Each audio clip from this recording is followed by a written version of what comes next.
Back at you with another video here for the NBA main slate here on Friday.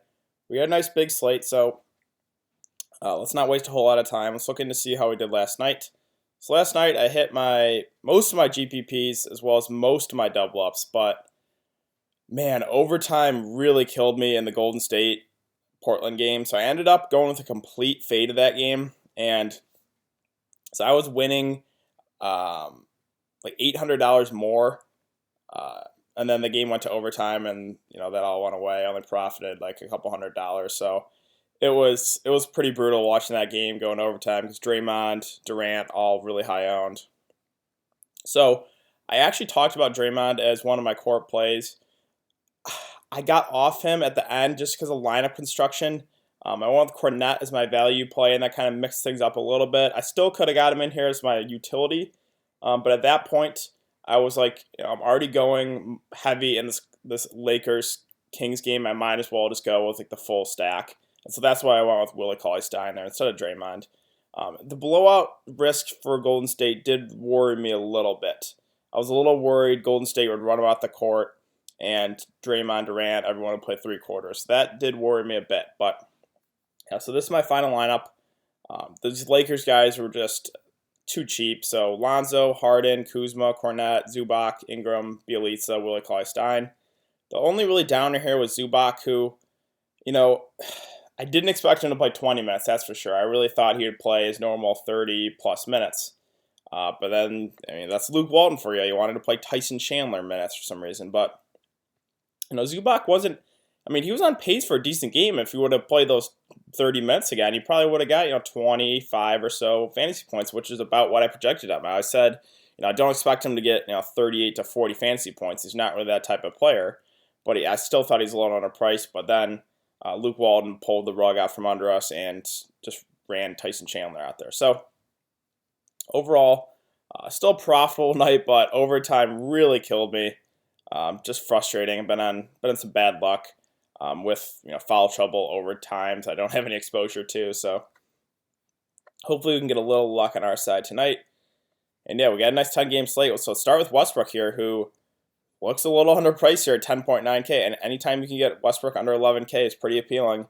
And we also got some pretty big news here that Paul George is questionable, going to be a game time decision. So that's huge. If Paul George is out, man, that makes Westbrook really, really appealing, especially against Phoenix too. So we're going to have to kind of wait and see.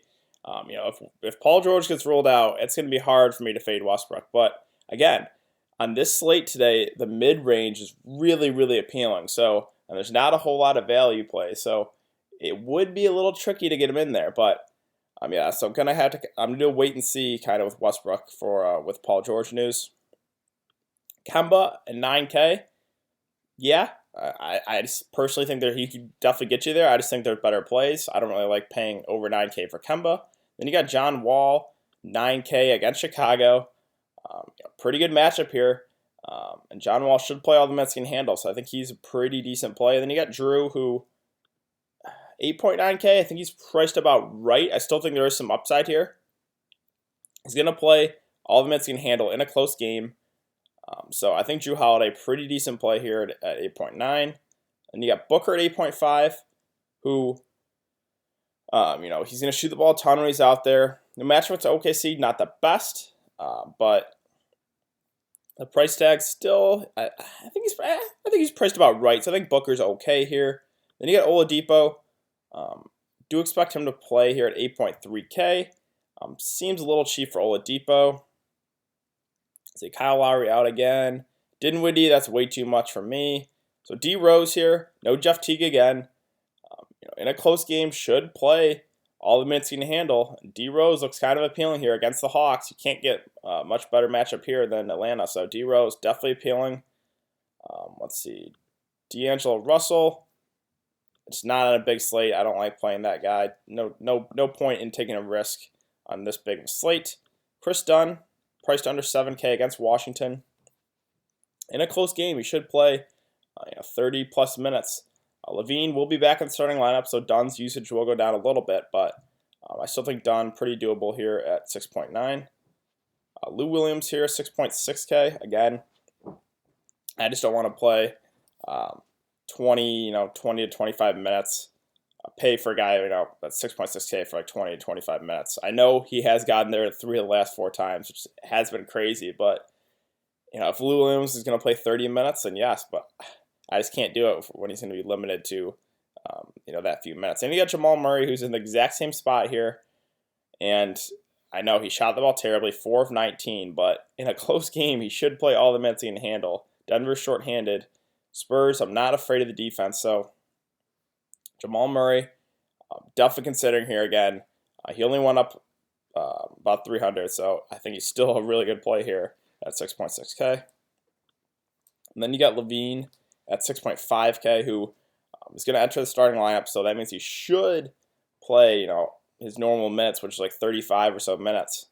And man, 6.5K for Levine seems really cheap. I know the one thing that's bad, and I don't like about him, is he is kind of scoring dependent, especially with Chris Dunn back out there now. I think Levine's assists will go down, but 6.5K seems really, really cheap for him.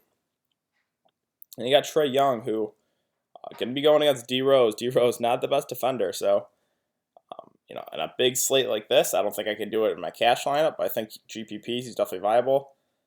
And then you get all these Lakers guys who I'm going right back to the wall with as many Lakers as I can here. Ingram played 38 minutes, got 32 fantasy points, 6.3K, still too cheap for Ingram. So I really like Ingram, and it's the same thing here with Lonzo. It's just a lock and load for some of these Lakers. They're going to play all the minutes they can handle. Rondo out of there, LeBron out of there. I love Lonzo and Ingram again. I think that'll be core plays once again for me. Van Fleet, you could take a shot. He's going to play probably 35 to 38 minutes with no Lowry. I just think he's priced about right here at 5.6. JJ Barea, so Dennis Smith Jr. is questionable for the 100th time this season, and we got Wes Matthews out. So if Dennis Smith Jr. misses, then I would definitely consider JJ Barea, who played 29 minutes last game against the Pelicans, put up 36 fantasy points. The only issue with him is the minutes. So if Dennis Smith Jr. is out, then I think JJ Barea looks really appealing here at 5.1K. As far as the cheap guards, I'm just looking. Josh Hart would be probably the guy I had the most interest in. Played 33 minutes. Did get in a little foul trouble too, so probably boost those minutes a little bit, even more. So 4.2K for Josh Hart. Seems a little too cheap right now for his role of no LeBron. So I think Hart, definitely a pretty good value play here. But other than that, not a whole lot of liking. All right, so let's move on to shooting guard. And Doncic here. He's listed as probable. I do expect him to play. It's just my concern is Rick Carlisle doesn't want to play him more than like 30 to 35 minutes. If he was playing close to 40 minutes a night, then I would love Doncic, but they just kind of want to limit his minutes a little bit. I know he's been playing unreal basketball, but possibility of Dennis Smith Jr. back as well. I'm probably staying away from Luka Doncic here today. Let's see. DeRozan, I want to stay away from these Spurs. Going on the road at Denver, it's not really a appealing matchup. Then you got Beal, who's under 8K. He should play. He plays like 40 plus minutes basically every night. In a very appealing matchup against Chicago. Should have like Zach LaVine defense. So Bradley Beal, definitely considering him today as one of my mid-tier plays. Let's see.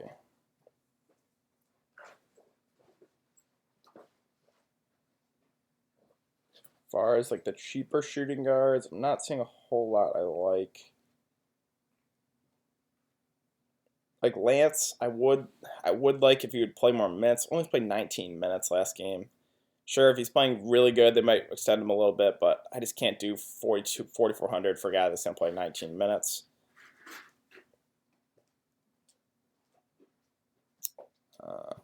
All right, so let's move on to small forward.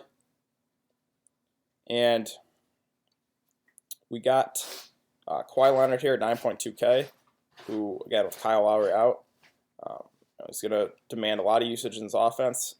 So I think he's pretty decent play here at 9.2. So he's a Kuzma again. I just want to try to get as much exposure to the Lakers again as I can. Played 40 minutes, 48 fantasy points. Yeah, The back-to-back does worry me a little bit with some of these Lakers because they played so many minutes, but they're all young, so I do expect them to be fine. And it's at the Lakers, so I really don't expect the Clippers to blow them out. You got Tobias, who I think is going to go very underowned here, but I think he has just as much upside as Kuzma. I think the flocks are all going to go to Kuzma. But I think Tobias is a pretty decent pivot here in GPPs at 7.6. Gallinari at 6.7. It's kind of the same thing. I think he has pretty decent upside, but I'd probably prefer Tobias over him if I was picking the two. But Gallinari I think is pretty decent here. Let's see. Trevor Ariza, I think if the game stays close, he's going to play all the missing handle as well. So I think Trevor Ariza a pretty decent play here, especially against Chicago. They don't play a whole lot of defense. So Kurucs, he did have that double overtime game, got 41 fantasy points. He looks like a pretty appealing play here. The worry is, this guy does get in foul trouble a little bit, but if he stays out of foul trouble, I should play 30-plus minutes. 5.2K seems a little underpriced, so I think he's a pretty decent play here.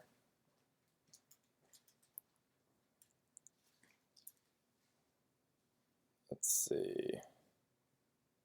So Jeff Green got limited completely to 9 minutes. I think this was Markieff Morris played really well, but yeah, I couldn't do that if there's an outside chance that happens again.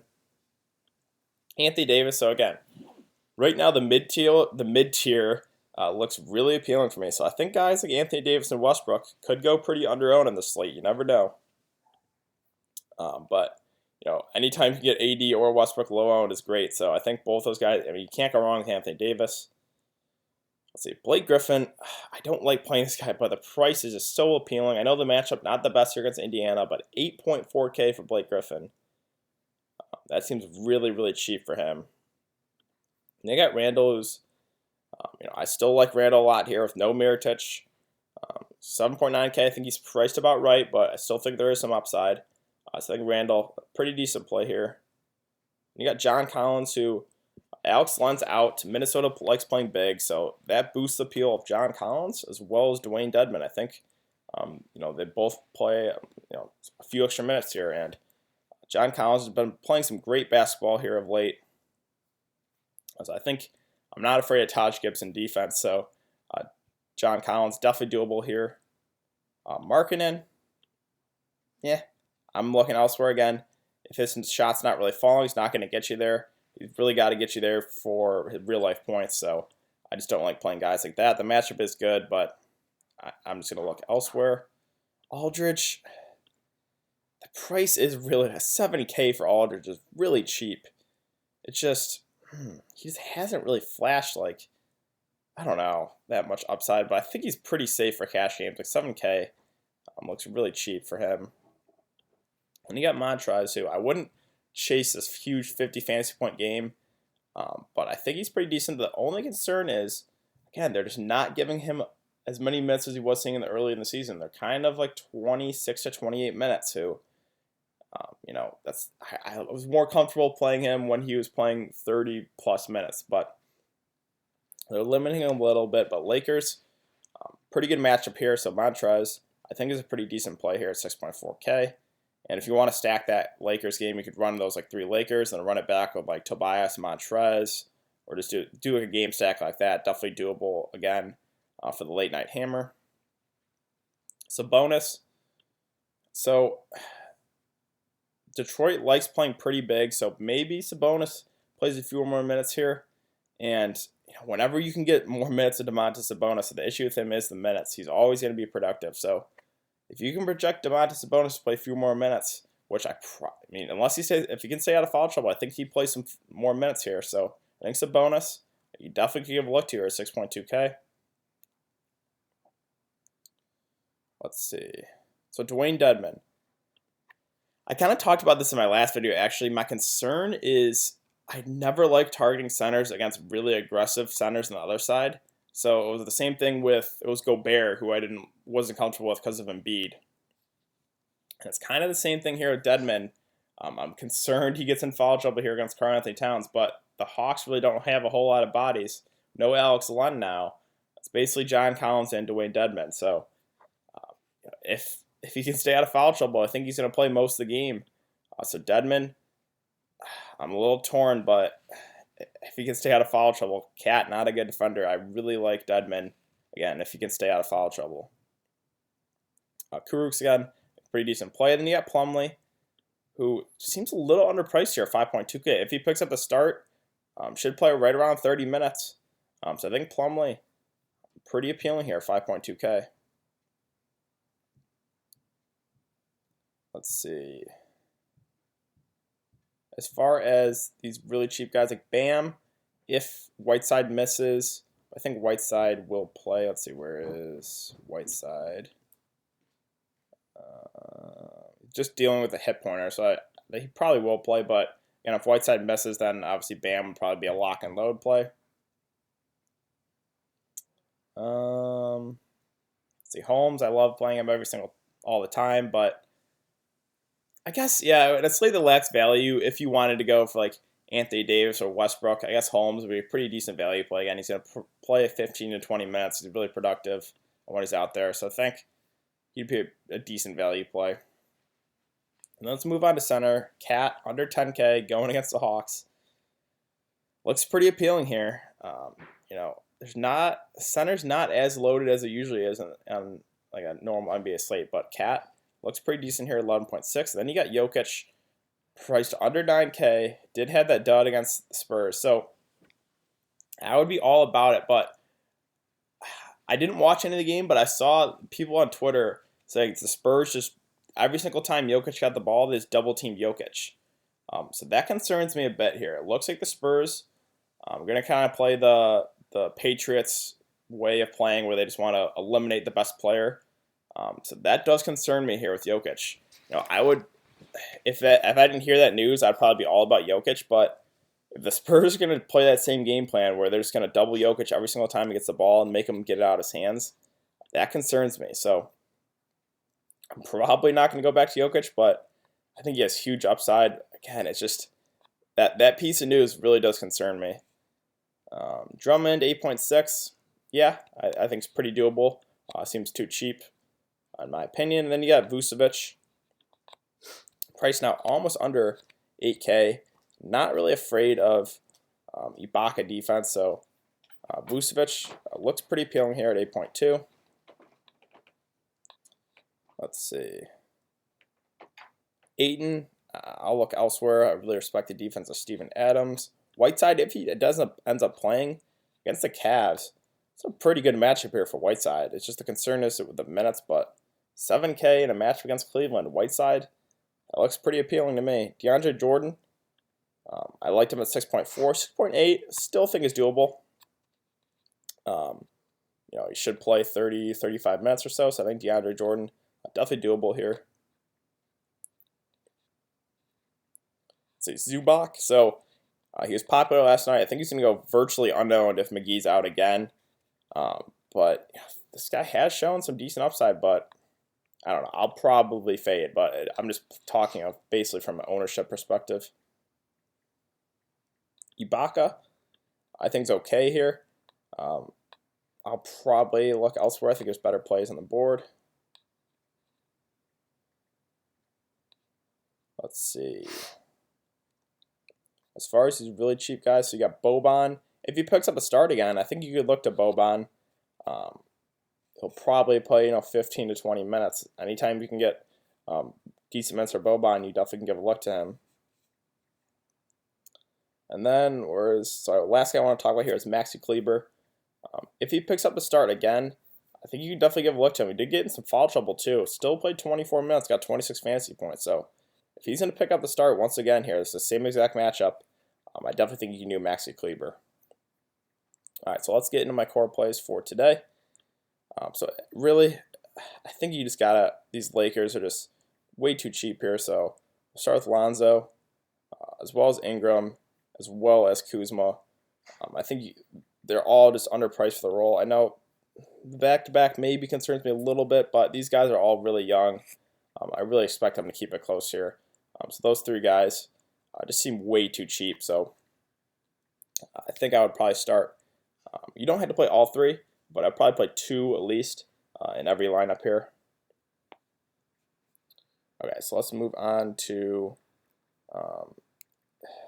So probably my next play would be Deadman. It's just there is some concern with the foul trouble issue. If he can stay out of foul trouble, though, I think Deadman looks really appealing here.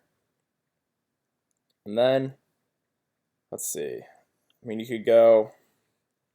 See, the mid tier here is really appealing. You got like Tobias, John Collins, Randall, Montrez, and then like for the guard situation, you got. Let's see, like Beal looks pretty appealing, 7.8K. D Rose, Jamal Murray, Zach LaVine. There's a lot of really good mid-tier plays where I think guys like Westbrook and Anthony Davis go pretty under-owned. So